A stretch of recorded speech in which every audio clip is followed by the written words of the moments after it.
harusnya tahu. Kita semua sayang sama ibu. Selama ini ibu sekuat itu nyembunyiin sakitnya. Bodoh banget gue nuduhin ibu kayak gitu. Gak mau lihat dia capek lagi biar gue aja yang capek. Tahu gak sih ibu sakit apa?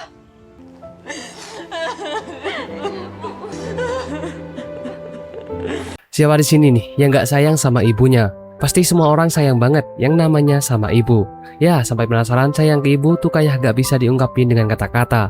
Nah, film yang kali ini kita review berjudul Andai Ibu Tidak Menikah Dengan Ayah, yang menceritakan tentang pengorbanan ibu yang begitu besar dan memiliki suami yang tidak bertanggung jawab. Penasaran sama filmnya? Kita langsung aja ke filmnya.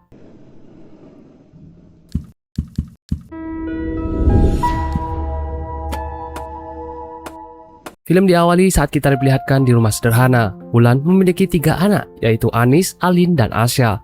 Dan di pagi hari mereka pun sibuk masing-masing. Ada yang siap-siap kuliah, sekolah, dan siapin anaknya masuk TK. Wulan juga sibuk siram bunga dan bantuin anaknya yang sibuk siap-siap itu. Sementara ayah mereka baru bangun tidur dan lagi santai sambil merokok. Dan setelah semuanya berangkat, Bu Wulan pun juga keluar untuk ke tempat laundry untuk bekerja. Itu ada di belakang kamu. Tip dulu ya Bu, sambil mau nyalain motor. Jadi dokter yang hebat. Scene pun beralih, Anis pun mengantar anaknya Reno masuk ke TK. Alin di sini naik MRT untuk ke kampusnya, dan Bu Wulan punya usaha laundry dan dia pun bekerja sendirian di sana dan suka jemput pakaian kotor orang-orang.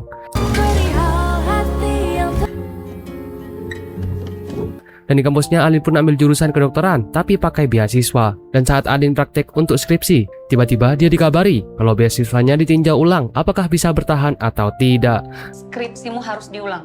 Ini kenapa saya juga ditinjau ulang ya, Pak? Alin pun bingung dan takut beasiswanya dicabut, tapi dia punya sahabat yang mendukung Alin.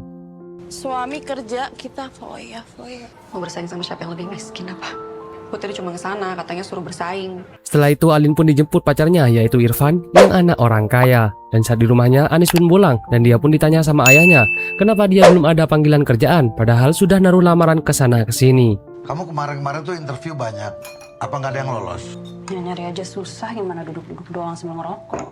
Dan saat Anis berangkat, ayahnya pun mendapat notifikasi untuk jodol dan dia pun langsung sibuk cari uang di rumahnya. Scene pun beralih di kosan Alin. Dia yang lagi sibuk siap-siap untuk keluar dari kosannya dibantu sama Irfan. Irfan pun selalu mengajak Alin untuk nikah dan merubah hidup Alin, tapi Alin menolak karena dia ingin mau lulus kuliah dulu. Gimana mau ngambil spesialis kalau kayak gini? Kalau kamu nikah sama aku, kalau kita mau nikah ya udah tinggal nikah. Nggak tinggal kali, Van. Dan saat di malam hari saat hujan deras, rumah pada bocor dan mereka pun sibuk menadahi hujan itu. Tapi tiba-tiba atapnya juga ambruk sampai airnya banyak yang masuk. Aduh, itu bocor buka lagi. Bantuin. Wulan pun bergegas keluar untuk menutupnya pakai terpal. Alin pun datang dengan Irfan dan dia pun kaget karena ibunya ada di atas genteng. Irfan pun hanya diam dan bingung mau bantu apa. Sampai akhirnya airnya pun masuk lewat lampu dan listriknya pun padam. Bu, hati-hati, Bu. Kamu balik aja deh. Ini nggak apa-apa. Dan setelah hujan reda mereka pun mengepel isi rumah bersama dan Alin menemukan buku lama milik ibunya. Tiba-tiba ada yang mengetok pintu dan memberikan sesuatu sama Bu Wulan. Alin kepo sama orang itu yang juga ngucapin selamat ulang tahun untuk ibunya. Ulang tahun. Hari ini ulang tahunnya ibu. Mereka pun langsung bersiap untuk mengambil kue dan merayakan ulang tahun ibunya kecil-kecilan. Ibunya sangat bangga sama anaknya yang masih bisa kumpul di rumah. Tip lilin sama yang ya. Selamat ulang tahun, Ibu. Selamat ulang tahun, Ibu. Dan tak lama kemudian ayahnya mereka datang dan langsung mencari ibunya. Habis dari mana ya? Ibu mana? Di kamar ayah mereka pun minta uang karena katanya untuk kado ulang tahun ponakannya. Wulan pun gak mau karena katanya mau dibuat bayar tukang untuk betulin atap. Tapi ayahnya mereka memaksa untuk meminta uang. Tapi sekarang harusnya dipakai untuk bayar tukang, Ayah. Saya juga mikir. Mau kemana lagi ya? Cari orang buat bantu benerin genteng. Dan saat itu ibunya Alin mandi dan Alin melihat buku yang tadi dia temukan. Buku itu adalah buku diari ibunya dulu. Dulu Bu Wulan saat masih muda pernah pacaran sama laki-laki yang namanya Biru. Dan mereka selalu merayakan tahun baru bareng sambil lihat kembang api. Mereka saling mencintai dan menyayangi dan berharap bisa bersama-sama terus sampai tua. Biru juga janji akan berusaha bisa sama-sama Wulan terus. Bisa hidup selama itu. Semoga kita bisa sama-sama sampai tua. Sin pun beralih di rumahnya. Alin pun tidur di kursi karena Aca adiknya masih teleponan sama pacarnya. Alin tanya ke kakaknya, apakah ibunya suka main kembang api. Tapi Anis gak tahu kalau ibunya suka main kembang api. Enggak sih, dari dulu kita nggak pernah main kembang api. Tahu dari mana lo ibu suka main kembang api? Esok harinya Alin pun kepo dan tanya ke ibunya apakah ibunya pernah pacaran. Dan ibunya bilang kalau dia dulu dijodohkan sama ayahnya. Dikenalin sama kakek kamu. Sebelum nikah sama ayah, ibu pernah bahagia ya? Tiba-tiba Bulan ditelepon sama adik suaminya dan katanya dia ingin menyumbang uang buat acara ulang tahun anaknya. Dan tak lama kemudian ayahnya pun baru datang dan ibunya pun meminta uang untuk betulin atap. Tapi ayahnya mereka bilang gak ada uang dan dia ngantuk mau tidur. Ibu mesti ke ATM dulu. Oh ya udah, bareng aku aja bos. Saya kerjain nanti, saya ngantuk. Ibunya dan Anis pun pergi ke ATM dan tak lama kemudian Irfan datang dan langsung mengajak Alin untuk lihat rumah. Tapi Alin menolak karena dia sibuk ngerjain skripsi. Irfan terus membujuk Alin untuk nikah daripada fokus kuliah yang beasiswanya juga masih tidak jelas. Kamu lihat dulu rumahnya sayang. Ya, tapi beneran nggak bisa hari ini. Si banyak yang harus aku revisi skripsinya. Sin pun beralih, Irfan dan Alin pun mengantar uang ke ibunya dan ibunya pun mau keluar sama temannya untuk cari tukang. Alin curiga dan mengajak Irfan untuk ngikutin ibunya sampai ke kafe dan ternyata ibunya sedang dirangkul sama cowok lain. Ibu masih ada keperluan sebentar. Ya mungkin itu cuma temen. Kok kamu bisa mikir sampai ke sana sih? Alin pergi ke tempat kerja ayahnya dan ngobrol soal Irfan yang katanya pengen ngajak Alin nikah. Ayahnya pun sangat setuju karena Irfan kelihatan sangat sayang sama Alin. Alin pengen bilang soal yang tadi dia lihat, tapi dia tidak berani. Sepertinya dia baik, bertanggung jawab. Ayo pergi dulu ya. Saat di rumahnya, Alin pun melanjut membaca buku dari ibunya, yang dimana dulu Biru datang untuk melamar Wulan. Tapi orang tua Wulan menolak karena kerjaan Biru yang belum jelas. Wulan pun dilarang untuk dekat dengan Biru, tapi Biru berjanji akan kembali setelah dia sukses dan diberi restu sama orang tua Wulan. Kamu boleh pulang sekarang. Bapak, Kenapa buka usaha sabun? Kupikir bapak nggak tahu kamu sering bolos sama laki-laki itu kan? Sorenya Alin pun ke laundry pergi menemui ibunya dan juga ke Anis. Alin pun membantu ibunya jemur-jemur dan ibunya pun cerita kalau masa kecil Alin dulu suka banget main air sampai rumah sering basah. Alin hanya tersenyum dan ibunya juga menahan tangis karena Alin sekarang sudah besar dan mau menjadi calon dokter. Terus Anis lewat, kepleset, udah mau jadi dokter. Sebulan dari laundry, sandalnya Alin pun putus dan ibunya pun menyuruh Alin untuk pakai sandal ibunya saja, sedangkan ibunya jalan tanpa pakai sandal.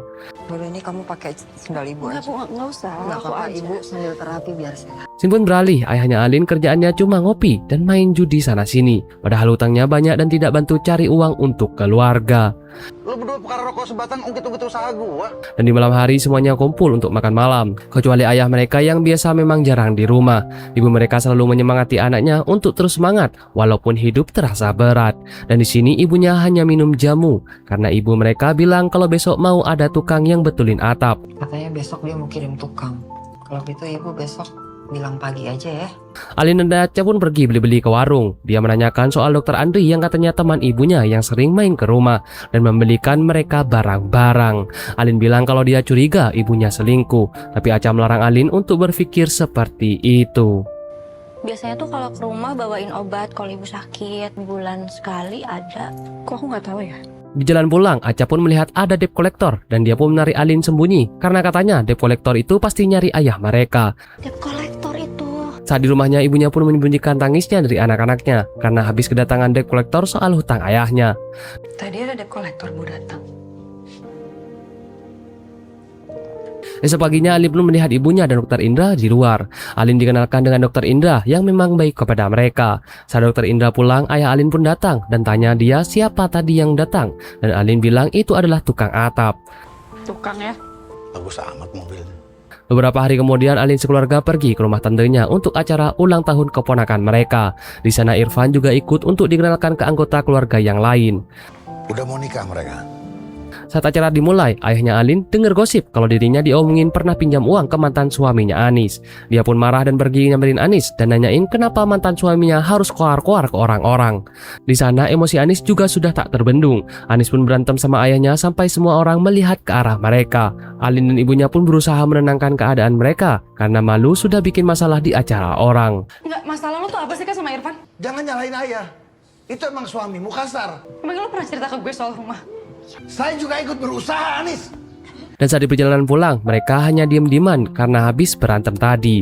Alin yang megang HP ibunya melihat chat dari Dokter Irfan dan membuatnya makin curiga. Sesampainya di rumah, Alin pun langsung buka buku diari ibunya dan menanyakan apa yang sebenarnya terjadi antara ibunya dan Dokter Indra. Dari mana dia mantan pacar ibu? Lu baca dong makanya. Ibu ada hubungan apa sama Dokter Andri? Lo tahu Alin nuduh ibu selingkuh?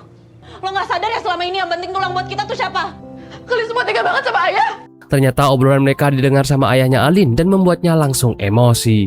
Alin pun mengejar ayahnya yang ternyata pergi ke rumah sakit dan mencari Dokter Indra. Ayahnya Alin pun marah-marah dan memukul Dokter Indra. Padahal di sana lagi ramai dan banyak orang yang memvideo aksinya. Dokter Indra pun minta Alin untuk ngobrol di ruangannya soal ibunya. Ngerti kamu? Ayah malu. Jauhi istri saya. Dan saat di ruangan Dokter Indra, akhirnya dia pun ngaku kalau dia adalah Biru, yaitu mantan pacarnya ibunya Alin. Tapi dia tidak ada hubungan spesial dan hanya selalu ada membantu ibunya Alin yang sedang membutuhkannya. Dokter punya hubungan apa sama ibu? Dokter masih punya hubungan sama ibu? Aca dan Anis pun menenangkan ibunya di rumah. Dan saat Aca disuruh cari obat dan dia melihat ada berkas ronsen dan membuatnya kaget. Ternyata ibunya sakit kanker pankreas stadium 4. Kak, Saat di ruangan Dokter Indra, Alin pun dikagetkan sama foto yang dikirim Anis kalau ibunya sakit. Alin pun bergegas untuk pulang. Lebih baik kamu pulang sekarang. Semuanya di rumah semuanya sudah menangis karena baru tahu soal penyakit ibunya yang ternyata parah. Ibunya pun berusaha menenangkan anak-anaknya dan Alin pun meminta maaf karena sudah menuduh ibunya selingkuh. maafin Alin, Bu. Maafin, Bu. Padahal selama ini dia sembunyi-sembunyi berobat ke Dokter Indra. Aku harusnya tahu. Kita semua sayang sama ibu. Malam harinya mereka pun sholat malam bareng dan mereka pun ngobrol soal penyakit ibunya yang sudah tidak bisa disembuhkan. Mereka hanya bisa pasrah walaupun usaha yang bisa dilakukan hanya kemoterapi. Mereka pun menangis karena takut kehilangan ibunya yang selama ini menghidupi mereka semua. Selama ini ibu sekuat itu nyembunyiin sakitnya. Bodoh banget gue nuduhin kayak gitu. Gak mau lihat dia capek lagi biar gue aja yang capek. Keesokan harinya ibunya pun bangun dan menyiram tanaman, sedangkan anak-anaknya sudah menyiapkan makanan untuk ibunya supaya ibunya tidak terlalu kecapean. Nanti aku bantuin ibu ya di ruko. Aca udah berangkat, Pak. Sin pun beralih di laundry. Alin membantu ibunya menyetrika dan dia bilang kalau beasiswanya dicabut dan dia mau cuti kuliah dulu. Tapi ibunya melarang Alin dan bilang akan diusahakan untuk biaya kuliah Alin. Insya Allah masih bisa dilanjut, nak. Kamu harus jadi dokter. Tiba-tiba debt kolektor datang lagi untuk menagih hutang ayahnya, tapi ibunya bilang dia tidak ada uang untuk bayar sekarang. Baiknya Bapak langsung ke Patio aja. Debt kolektor itu pun menemui ayahnya Alin yang lagi tidur di pangkalan ojek. Dia pun juga masih belum bisa bayar hutang itu. Bayar hutang, Pak. Bung, nanti saya pasti lunasin. Tak lama kemudian Irfan ngechat ayahnya Alin dan sepertinya ayahnya Alin punya rencana lain. Di rumahnya Alin pun dikagetkan sama Aca yang bilang kalau Irfan datang sama rombongan keluarganya. Irfan dan keluarga besarnya datang untuk melamar Alin. Alin tanya ke Irfan kenapa Irfan tidak ngabarin dulu kalau orang tuanya mau melamarnya. Ayah bilang katanya juga kamu udah setuju kok. Maaf nih Bu Wulan kalau kita datangnya mendadak begini. Tapi katanya Irfan sudah dapat persetujuan ayahnya Alin.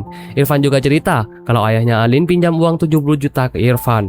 Alin pun kaget dan dia pun merasa seperti dijebak. Alin dan Irfan pun berantem dan tak lama kemudian Irfan dan keluarganya pulang. 70 juta. Tidak Kamu ada. minjemin berapa? Jawab aja, Van, berapa? Aku ngerasa kayak dijebak tuh gak sih, Van, kalau kayak gini caranya? Kita pamitan dulu ya Bu ya. Dan saat di malam harinya Alin pun melihat ibunya yang memegang rambutnya yang sudah mulai rontok. Alin pun bersedih dan dia pun juga cerita kalau ayahnya ternyata pinjam uang ke Irfan sebanyak 70 juta. Alin pun nanya kenapa ibunya mau nikah sama ayahnya. Ibunya pun cerita kalau ayahnya Alin adalah anak dari teman bapaknya dan membuat dia pun jatuh cinta kepadanya. Itulah ayahmu datang dalam kehidupan ibu. Dulu ayahnya Alin punya usaha yang sukses sampai akhirnya dia berada di titik terpuruk sampai usahanya bangkrut. Makanya dia terlihat seperti itu sekarang. Tapi ibunya gak pernah nyesel nikah sama ayahnya Alin karena kalau tidak maka tidak akan ada Anis, Alin, dan Aca. Ibu udah berkorban banyak buat kita, buat ngehidupin kita. Ayah udah bikin kita susah. Sin pun beralih, Alin dan Aca menjemput ayahnya yang lagi main judol di warung. Mereka tanya kenapa ayahnya gak di rumah saat ibunya sakit. Tapi ayahnya selalu bilang dia sedang usaha cari uang untuk mereka dengan cara judol itu. Alin dan Aca pun sangat kecewa di sini. Ayah tahu ibu sakit. Ayah lakukan ini semua buat kita sekeluarga. Ayah tahu gak sih ibu sakit apa? Esok harinya pun Alin dikirimin video ayahnya yang viral saat marah-marah di rumah sakit. Dan di kampusnya Alin ternyata benar kalau beasiswa Alin dicabut dan dia tidak bisa lanjut kuliah. Kampus nggak bisa bantu ya Pak. Kalau mau lanjut ya semester depan bayar. Alin pun mampir ke rumah sakit untuk menemani ibunya cuci darah. Alin bilang ke Anis kalau beasiswanya dicabut dan Anis hanya bisa menenangkan Alin. Hari-hari pun berlanjut, kondisi ibunya Alin makin parah, sedangkan ayah Alin masih belum juga pulang dan selalu main judi dan mabuk-mabukan. Dan saat di rumahnya Aca, dia sedang melihat pendaftaran kuliah, tapi dia hanya bisa melihatnya. Tiba-tiba ibunya batuk dan muntah-muntah. Alin dan Anis pun membawa ibunya ke rumah sakit untuk periksa. Anis sedih karena dia sebagai anak paling tua tidak bisa membantu keluarganya dan justru menjadi beban. Alin bilang kalau sepertinya dia ingin nikah saja dengan Irfan supaya dia juga gak jadi beban ibunya. Tapi Anis menasihati Alin untuk jangan sampai salah pasangan sepertinya. Jadi, lo nikah sama dia. Dan apapun pilihan lo, gue pasti dukung. Saat ibunya selesai, Irfan pun datang dan bawain kursi roda. Tapi ibunya Alin masih mau jalan saja. Kasih anak. Ibu tuh masih kuat, gak apa-apa.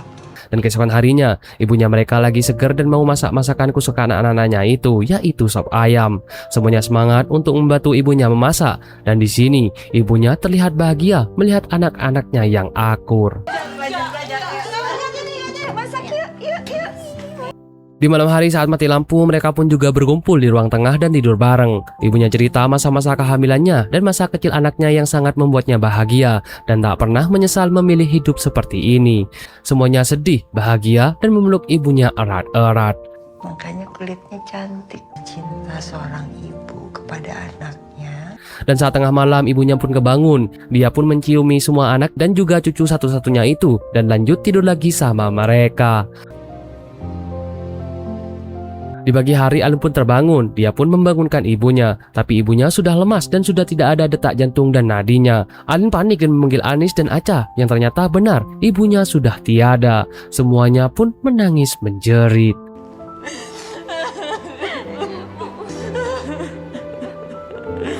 Hari itu semua warga sudah kumpul dan ayah mereka datang dengan kaget karena ada bendera kuning. Saat dia masuk, dia menangis karena istrinya sudah meninggal dunia. Beberapa hari kemudian Alin pun masih bersedih sambil memegang gelas kesukaan ibunya. Begitupun dengan Anis yang gak kuat untuk membuka laundry yang biasanya ibu buka. Sedangkan Aca di rumahnya gak kuat tahan tangisnya saat melihat kain jenazah ibunya itu.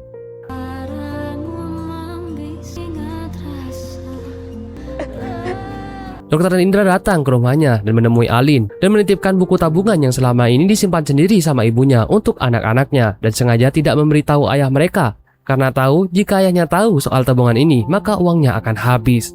Dia nitipin ini. Dia lebih memilih uang itu dipakai untuk kamu.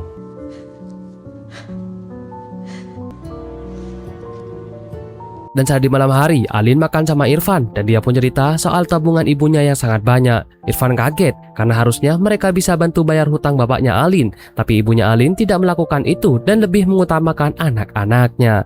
Irfan masih tetap memaksa Alin untuk menikah, tapi Alin bersikukuh untuk kuliah karena dia harus bisa berdiri di atas kakinya sendiri. Gak ada yang tahu hidup kedepannya akan kayak gimana kan? Dan di malam harinya ayahnya Alin pun pulang sambil mabuk dan marah-marah karena kipas angin rusak. Alin makin marah dan emosi karena kelakuan ayahnya yang tidak berubah. Alin pun bilang kenapa ibunya harus menikah dengan ayahnya kalau hanya akan menderita sampai meninggal. Alin pun bahkan bilang kenapa gak ayahnya aja yang meninggal karena ayahnya tidak pernah ada selama ini untuk anak-anaknya. Mereka bertiga pun nangis dan saling berpelukan, sedangkan ayahnya hanya bisa minta maaf dan pergi lagi. Maafkan ayah.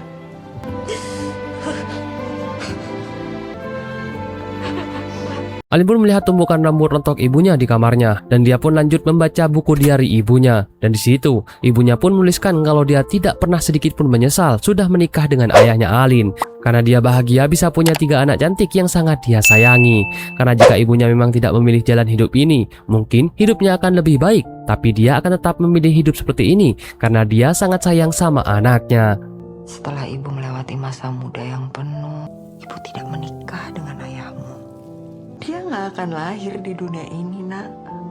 Membaca itu, Alin, Anis, dan Aca pun menangis sambil menguatkan satu sama lain. Tiba-tiba di luar ada kembang api dan mereka pun keluar melihat kembang api bersama, yang dimana itu adalah hal kesukaan ibunya saat masih muda dulu.